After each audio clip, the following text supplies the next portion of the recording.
Di sebuah desa, hiduplah seorang kakek tua yang bijak. Pada suatu pagi, datanglah seorang pemuda kepadanya. Pemuda itu terlihat murung, sepertinya ia sedang dirundung masalah. Sang kakek kemudian bertanya pada pemuda itu, dan pemuda pun menjawab. Dengan tatapan bijak, sang kakek pun mendengarnya dengan seksama.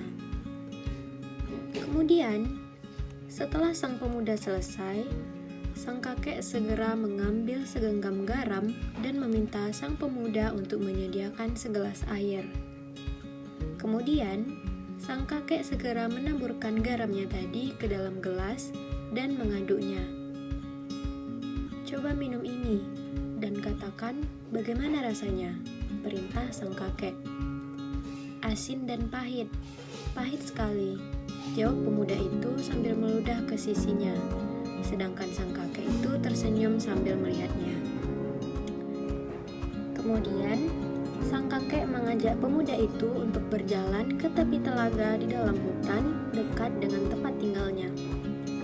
Mereka berjalan beriringan dan akhirnya sampai ke tepi telaga.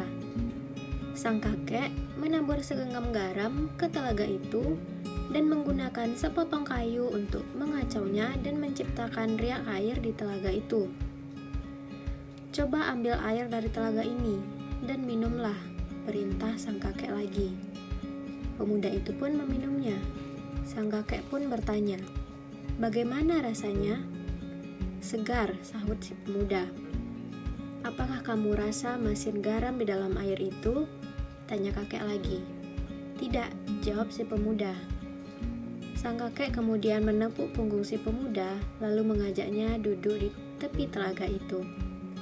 Ia pun mulai menasehati sang pemuda. "Anak muda, dengarlah. Pahitnya kehidupan adalah umpama segenggam garam, tak lebih dan tak kurang. Jumlah dan rasa pahit itu sama dan memang akan tetap sama. Tapi kepahitan yang kita rasakan sangat tergantung dari wadah atau tempat yang kita miliki. Kepahitan itu diasaskan daripada perasaan tempat kita meletakkan segalanya. Itu semua tergantung pada hati kita. Jadi, saat kamu rasakan kepahitan dan kegagalan dalam hidup, hanya ada satu hal yang boleh kamu lakukan. Lapangkanlah dadamu menerima semuanya. Luaskanlah hatimu untuk menampung setiap kepahitan itu. Luaskan wadah pergaulan agar kamu mempunyai persekitaran hidup yang luas. Kamu akan banyak belajar dari sana," kata sang kakek. Kakek itu terus memberikan nasihat dan berkata, "Hatimu adalah wadah itu, perasaanmu adalah tempat itu, kalbumu tempat kamu menampung segalanya. Jadi, jangan jadikan hatimu itu seperti gelas. Buatlah hatimu seperti telaga yang mampu merendam setiap kepahitan dan merubahnya menjadi kesegaran dan kebahagiaan."